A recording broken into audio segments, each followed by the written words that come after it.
Andrew, hi. Right. Both I, Andrei, you, Andrew. Thanks for your time. Thanks for your actually book, The Ukrainians, the story of how a people became a nation. We we meet here in Oxford, very symbolic place for This is my research. house. Yeah, This is my home. thank you for Welcome. thank you. And my questions concern the history of Ukraine, because mostly now the people speak about the geopolitical situation, about the military situation. I want to ask you, as a specialist in the Slavonic studies, your vision, your scientific uh, analysis about the long-term construction of political nation of Ukraine, of the long-term period. Actually, you mentioned all these things in your book. You calculated all the facts. It's it's impossible to disagree with something in your book. However, the war, the first war and the second war, Russia changed a lot. So, how you see now the process of construction of my nation? Well, I would say that the various phases of the war have completed the process of forming a political nation, accelerated it, completed it. So it started before. That book itself has been through 5 editions. So the first came out in the year 2000, when the situation was very different, and this is the fifth. So there is this aphorism about Putin as the Ukrainian nation builder, right? That he's The figurative meaning. that his war Yeah. has consolidated Ukraine Yeah. into a political nation. Mhm. And there's a lot of truth to that. It certainly accelerated and completed a long-term process, but that's been cumulative through independence in '91, Orange Revolution, Maidan, the 2 phases of the war. So yes, in some ways, Putin had an effect, but that's 2 third person, right? And it creates the impression that Putin acted ex nihilo, out of nothing. Right? The war was working on processes that had already started towards this creation of a consensus society. Not just a political nation, but a united nation in terms of identity politics, foreign orientation, national symbols, beliefs, how to fight the war, no concessions in the war. So there used to be this idea that Ukraine was a divided society.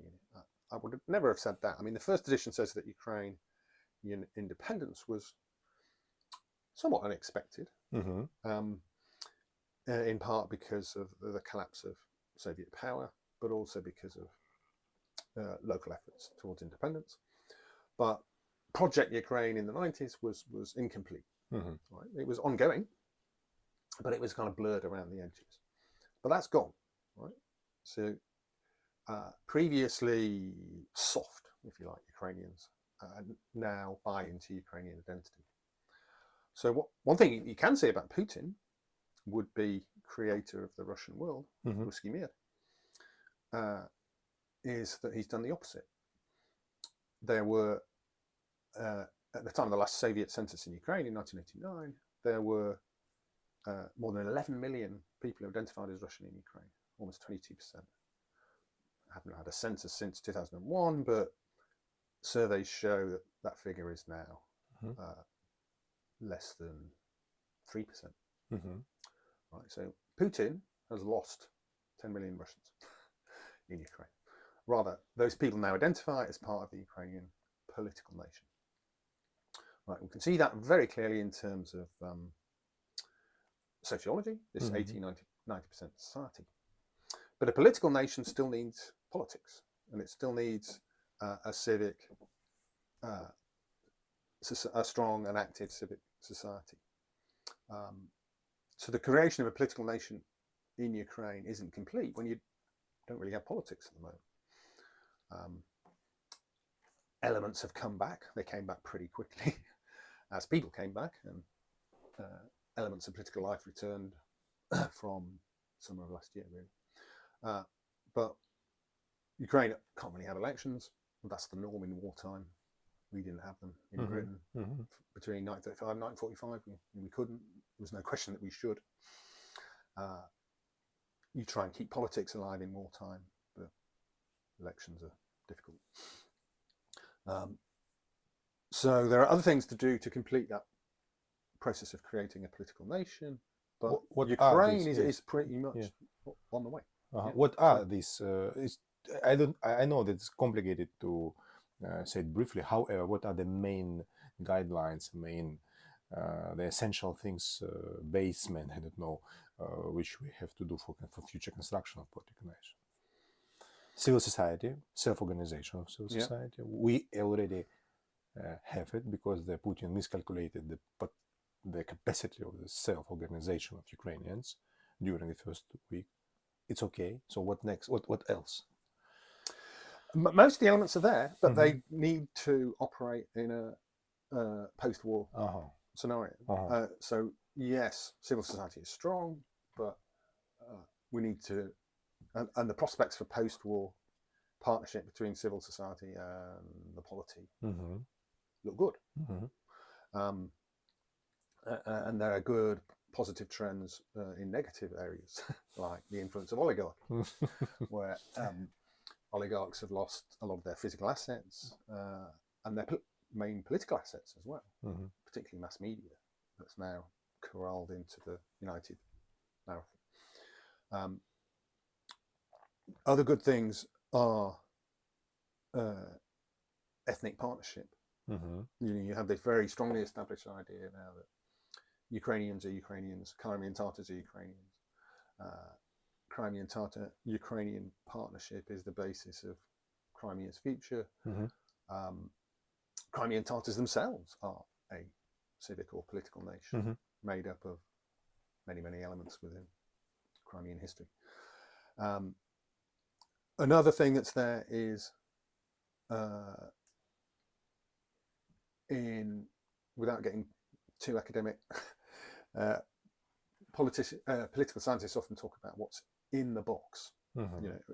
Behind the scene. If there's a civic nation, what is the cives? What is the big political idea of your civic nation?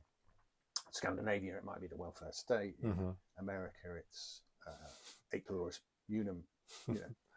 This idea of anybody can advance socially in America, which is a bit of a myth, but it's American dream. Yeah, the American dream, strong idea.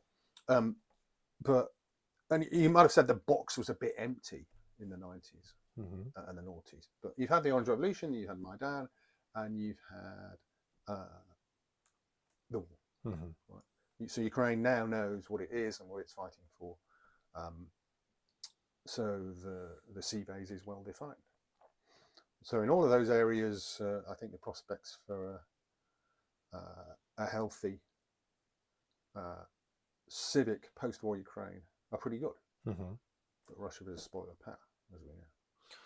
This is my actually second question. What are the aims of Russia now? Because before our interview, you said, and I agree with you, that the main goal, the principal goal of the second invasion, were just blitzkrieg, quick occupation of Kiev and some parts of Ukraine, and then change the political regime towards pro-Russian, but they failed. So what we have now, and what was the reason of the first war, the annexation of Crimea, the destabilization of Donbass. So don't you think that they have some kind of plan to destroy the country, not to give us opportunity to build a political nation? What is the civilization, I don't know, idea of the Putin's regime? Because it's not just a Putin's, I think, regime. It's a ruling elite, at least current ruling elite in Russia. I think they have a problem, a threat, like they say, in Ukraine. What they want from us? Well, it's called a special military operation, and it's such a bullshit term that we don't actually look at what that means. I think it was supposed to be a special military operation. in that Russia expected quick victory on the basis of false information that the Ukrainian government would collapse or flee, that people wouldn't fight for politicians they saw as corrupt, that there was a big enough pro-Russian force to be installable as a kind of puppet government. A lot of which was based on bad intelligence. Bad because it was collected by counterintelligence operatives or political technologists who were sort of selling sand. By the collaborative the information they could collect, it was kind of Potemkin information collection system whereby each layer exaggerates to the next. So Putin was reading this sociology from the likes of Mikhail Bogovinsky, for example. Yeah, for example, saying that almost 50% of Ukrainians loved him, and that it would be possible to install a puppet government with some kind of support. But that's A, that's bad information. B, that's not enough for a puppet government, which would have been surrounded by partisan warfare, or at least half of Ukraine still fighting. There are so many ways in which this was a fantasy operation. And then, do we have a plan B? Well, plan B could have been withdraw, right? Because your assumptions are so clearly wrong. Russia clearly hasn't withdrawn. So he's stuck fighting at a level that it didn't expect, and with consequences that it didn't expect. And it has no planning for that.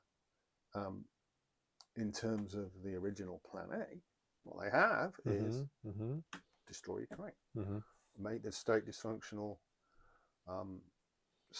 seize what they've, keep hold of what they've got, if they can. The next question might be about the practicalities of the counteroffensive, which I think is going as slowly as it has always had to, but is pretty close to success in key areas. Getting through the third line of Russia's defences in a couple of places, changing the strategic area in the Western Black Sea. All of those are big successes for Ukraine in terms of how the incredibly difficult counteroffensive had to be fought slowly and carefully, and methodically via destruction of Russian supply lines. So all of that is cumulative, and is an English phrase. It's like pulling a brick with elastic. Right? You pull the brick, nothing ever happens. Then the brick hits you in the face. So it's not certain, but there is a chance of a big breakthrough for Ukraine, I think, before winter. So Russia's plan B, C, whatever, destroying the state, is always evolving because it's still based in all of these false premises that they had originally, and is, I'm searching for a word which is adequate for Russia's spoiler, spite, negativity. Those are not adequate words for trying to destroy a state and a people, because you can't control it. It's hard to disagree with you. However, the construction of political nation and the future capacity of Ukrainians to resist the Russians depended significantly on the Western support. And what is the role of Ukraine in the future map of the Western geo-economical, geopolitical civilization strategy? And don't you think, because actually in Ukraine we have some expectations, some doubts, some opinions that Western countries, especially United States and UK and European Union, all our allies, step by step they are weakening, they're tired, which actually I don't see. But I do see that inside some countries, including European Union, the Ukrainian situation used by the politicians because of the domestics, some kind of internal politics. What do you think about the next year, next 2 years, which would be crucial actually for Ukraine, if we regard this cooperation and support efforts? Well, I guess that's two questions. One, what might happen in key countries, particularly America, over these 2 years, and also a kind of science fiction question. In the final chapter, what might things look like if Ukraine is victorious? Because you should have write the 7th edition of your book. It's too long now. There'll be a new one. The key country, obviously, in support terms, is America. America was obviously Ukraine's biggest friend in February 2022. But other countries have caught up or even leapfrogged. France has changed a lot, for example, albeit for kind of Macron's reasons. His kind of Gaullist vision, a multipolar world, or whatever. But America, America has actually been outpaced by some other countries to some extent, because it's still thinking, I mean, support for Ukraine is clear and robust, but within this context of calculating about avoiding broader conflict all the time. That's still where America is. That's where the Democratic administration is. So the other big problem is on the Republican side, where you can see a rapid change in opinion about Ukraine, which has been so rapid, it's clearly nothing to do with what's actually happening in Ukraine or the geopolitical context. It's all about domestic politics. The narrative that Trump needs to fight the 2024 election, the impeachment process that the Republicans started against Biden before they knew what they were going to charge him with. So they need this faux scandal of his son in his activities in Ukraine. And all of that can come to a head in budgetary terms. We still don't know the fallout from getting rid of the speaker, whether Ukrainian funds are safe even in the short run. So this can be a problem potentially even before the election in November 2024.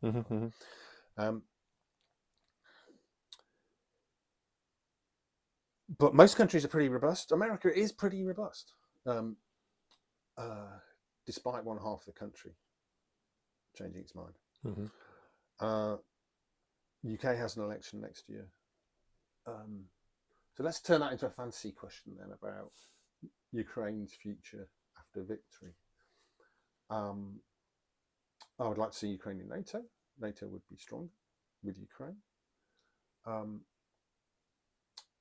In or out, though, Ukraine, I think, will be the strongest country between the Baltic and the Black Seas, with consequences for everybody. All of those states, I think, will be heavily armed. The Israeli metaphor for Ukraine is sometimes overdone. So let's talk about the collective Israel. You have a belt of states all spending high on defense, all with big armies. And that will have consequences for the Moldovan Transnistrian question, for politics in Caucasus, Baltic states, for declining Russian influence in those states. Now that's true, even though some of those states are in EU, NATO, and some of them aren't. What the consequences are for broader foreign policy. I don't like the word geopolitics because Russians abuse it so much. In terms of international alignments, more broadly in Europe, in or out of NATO, Ukraine has got considerable scope for extending this predominance in the Black Sea Baltic belt into contacts with other periphery powers in Europe. Exactly. Scandinavia, Britain. And in the south, why not Turkey? I mean, because Russia has alternative plans for the region, particularly this small three, big three, the three Transcaucasian states plus Russia, Turkey, Iran. There's a logic to that in terms of an authoritarian alliance, but there's also a logic to Ukrainian-Turkic cooperation, particularly to complete the job of reshaping the strategic environment in the Black Sea and marginalizing Russia in it. We did say this is all predicated on talk of Ukrainian victory, particularly because otherwise Ukraine will be, if we go back to our talk about civic Ukraine, what it might look like after the war, without this change in the environment in the Black Sea and making southern and eastern Ukraine safe, Ukraine will be very lopsided. Central in population, economy, geopolitics, if we use that word, will be all about central, particularly Kiev and western Ukraine. So completing the job of reshaping the strategic environment in the Black Sea, I think, is necessary to complete the job of restoring some kind of normality to life in southern and eastern Ukraine too. Professor, thank for your very deep analysis of the situation, for your very sincere answers. It's very important not just to be analytic. It's very important to hear you as a British scholar, as our ally. And you actually mentioned all geopolitical, regional, cultural, socio-cultural, all the factors which are quite objective. And I think you are right on a lot of points. And the future of Ukraine depends on a lot of things. But the main thing, I think, that we showed our capacity to build a nation. And this is a complex of things which you actually enumerated. Thanks for your analysis. Thanks for your helping us, for your support. Yeah, you know this Russian phrase. Какая? Самостоятельная Украина. Yeah, autonomous Ukraine. Никогда не будет. This is a Russian propaganda. One thing that we now know. Ukraine, other things being equal, can stand on its own 2 feet.